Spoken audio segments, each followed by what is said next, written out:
Yesterday, I sent a letter to Director of National Intelligence Rick Grenell concerning declassification of which Obama administration officials asked to unmask General Flynn.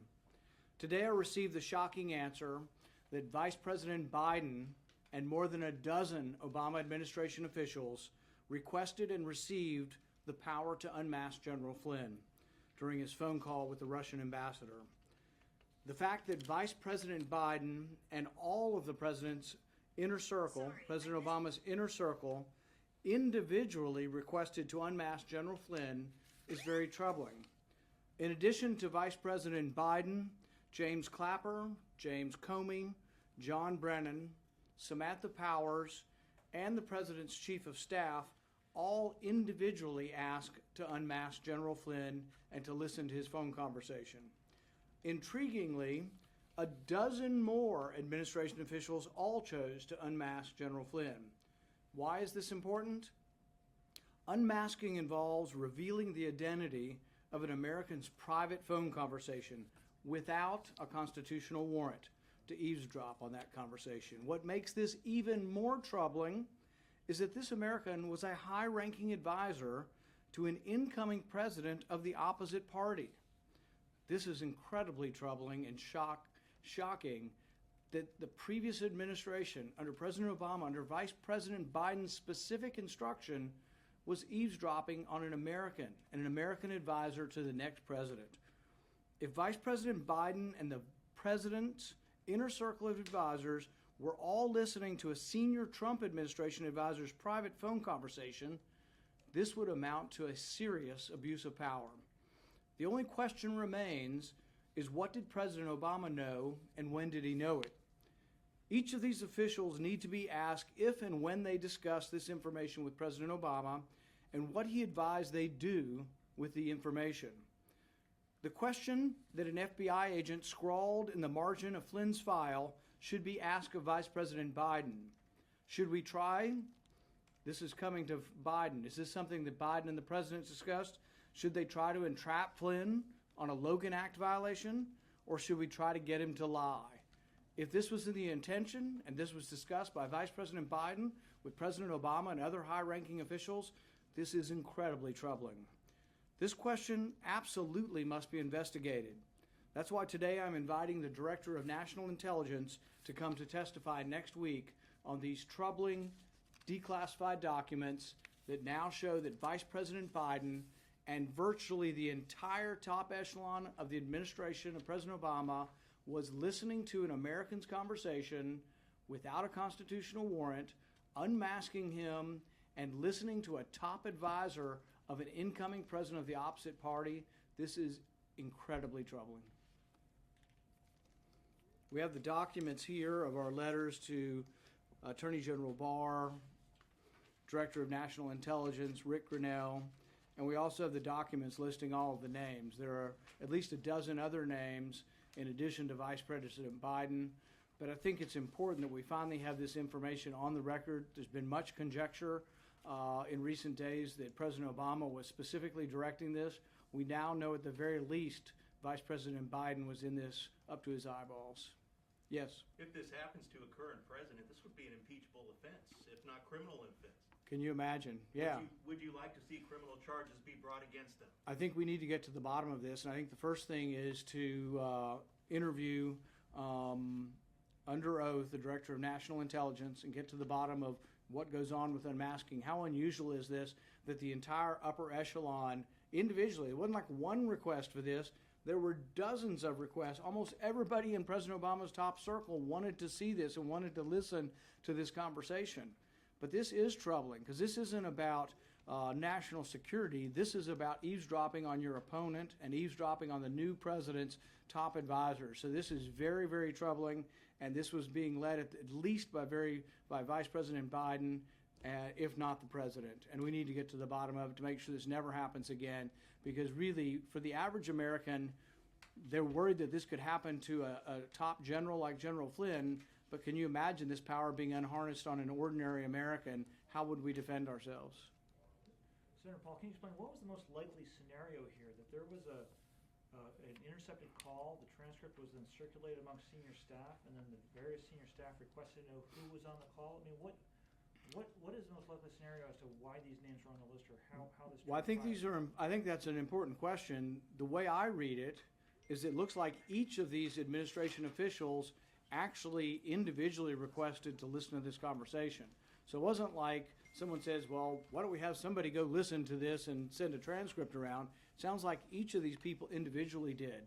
And see, these rumors have been going around for years that the President Obama's administration was abusing this power of unmasking, and this sounds like they were abusing it to go after a political opponent, which I think is a very serious offense and should be investigated. And the fact that Vice President Biden is directly involved with unmasking a political opponent, think about it. You remember we went through this thing called impeachment? They said the President Trump was using the government to go after a political opponent. This is Vice President Biden using the spying powers of the United States to go after a political opponent. He's caught red-handed here. Vice President Biden's caught red-handed eavesdropping on a political opponent's phone calls. That, to me, is alarming. And on that, this is a question from Fox of what impact should this have on Vice President Biden's campaign for president? Every reporter in the country now needs to ask him a legitimate question. He needs to come out of hibernation, and they need to ask Vice President Biden, what kind of person eavesdrops? Is that something that we think is a legitimate function of government, to eavesdrop on your opponents without a warrant, to illegally unmask them and listen to their private conversation? No, from the very beginning, General Flynn's been treated very poorly by his country. A guy who served 33 years has been treated very poorly. But this is an abuse of power that should not rest, and it should make every American worry that if Vice President Biden were elevated to the top office, would he again use this kind of power on political opponents? And the other side needs to realize this is exactly what they were accusing President Trump of, but he was actually acquitted on that charge. They have now found that Vice President Biden is guilty of using government to go after a political opponent. And so, Senator, this is an NSA transcript intercept, it looks like. How do you think it came to be that the NSA intercepted this call, and then so many officials in the Obama administration were aware that the intercept existed? Does that surprise you at all that they would even know of this intercept and be that widely circulated? Well, that's an important question also. If you were to ask the people, you would have to ask the people involved, and you would say, what was your reason for listening to the Russian ambassador? Now, you can come up with a lot of reasons why the United States might listen to foreign ambassadors, and I think we probably do. But the question also remains, could they have been listening to the Russian ambassador as a roundabout, circuitous way of listening to General Flynn? And that's even more troubling, because many of us who have been worried about too much power in the intelligence community worry that you can have sort of a parallel construction of things. Like, let's say they want to get you, but they know they can't eavesdrop on you as a journalist, but they say, well, we know that you have a source in the Middle East, we're going to eavesdrop on him and then unmask you.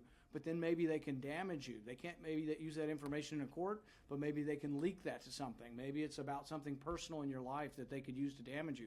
There's all kinds of ways that it is very worrisome about unmasking people and about listening to their conversations. So they might have had a legitimate interest in listening to the Russian ambassador, but they have no interest in this. And here's the problem with unmasking. It could have been someone saying, you know, I know that voice. Well, he said he announced his voice at the beginning. He may announce it audibly, who it is, and say, hey, this is General Flynn when he's talking to the ambassador. It may have been announced on the phone call. So it doesn't become a big secret, then that circulates around.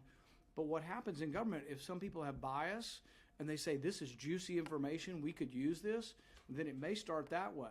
So it could be nefarious from the beginning, and they tapped the Russian ambassador to get to General Flynn, or it could be that it's incidentally found and they're like, wow, let's take advantage of this.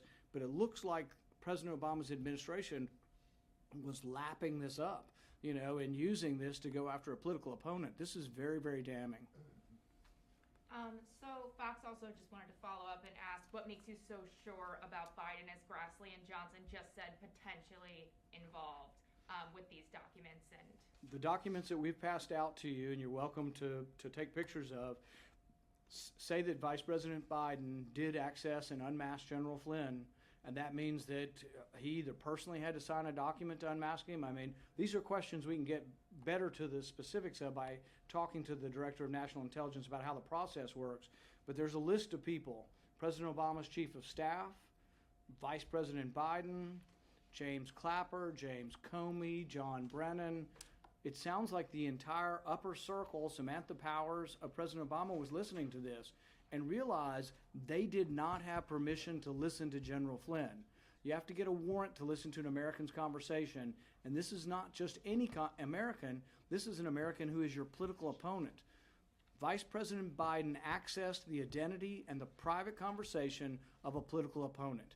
If there is no more clear violation of a politician using their office and abusing their office to go after a political opponent.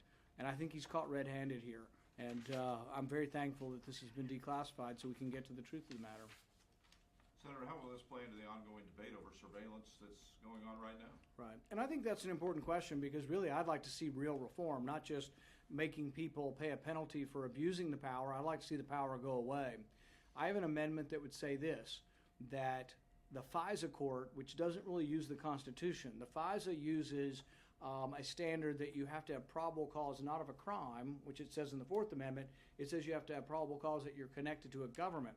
I think that was unfairly used against President Trump, but I'm more concerned about it being used against anybody, anywhere, anytime. So I have an amendment that says the FISA court shouldn't be used on Americans, and Americans should be excluded from that court because I don't think you can fix the FISA court. The other amendments are to try to fix it, and some of them I think do make it less bad, and I'll support some of the reforms. But really, if we don't want this to happen to another president of any party, I think what you have to do is admit that the FISA court isn't constitutional for U.S. citizens. Yes. Are you suggesting that the former vice president did something illegal or unauthorized with this request? I think the best way to describe it at this point is an abuse of power. And so, for example, when they were clamoring and saying President Trump was abusing his power by withholding this, much of it didn't center on legality. Remember, there was this debate over what was legal or illegal. Most people really gave up on the argument that President Trump did anything illegal. They said he was abusing his power to investigate a political opponent. Now, we rejected that, and then the president was acquitted in the Senate. But this is exactly the same kind of scenario. The vice president and a cabal of President Obama's inner circle abused their power to go after a political opponent and to bring him down, and then to plot with various ways to bring him down. You know, should we use the Logan Act? Should we, what are the ways that we can bring him down? Should we try to trick him into lying? So, yes, and it sounds like this was directed from the very top. There are already people admitting that it was coming from the White House. The question really is, was Vice President leading this effort to go after General Flynn, or was it President Obama? Yes. You would call for a congressional investigation on this entire thing? Absolutely, and I will start with an invitation. Today we're issuing an invitation to the Director of National Intelligence, Rick Grenell, to come before my subcommittee and to testify concerning this. And we do need to get to the bottom of this. This is potentially the largest abuse of power that I can imagine in recent history. And it goes to the heart of the question of what type of person would that person be leading the country and in charge of this amazing power, the intelligence community power. Senator, do you think a Department of Justice investigation is necessary here? I think this can't be investigated in enough ways. And I'm disappointed that there have been people out there, I think, who have known this for a long time. But it took some I think, conscientious people now in government to say the American public should get to judge for themselves whether President Biden listening to the Vice President Biden listening to one of the president's top advisors' private phone calls, whether that was inappropriate, that would be a mild term, whether it was an abuse of power or whether it was a crime. And the only way we'll get to the bottom of this is to have an investigation. Thank you. Some could say that this could change the entire political race. I think it's an amazing accusation. It is incredibly potent, and this is not going to go away quietly. But it fits into my point that the abuse of power in the intelligence community can happen with either party, any person, and that's why we should take away that power so no one is tempted to use that power against their political opponents. Thanks. You guys all got copies of all the stuff?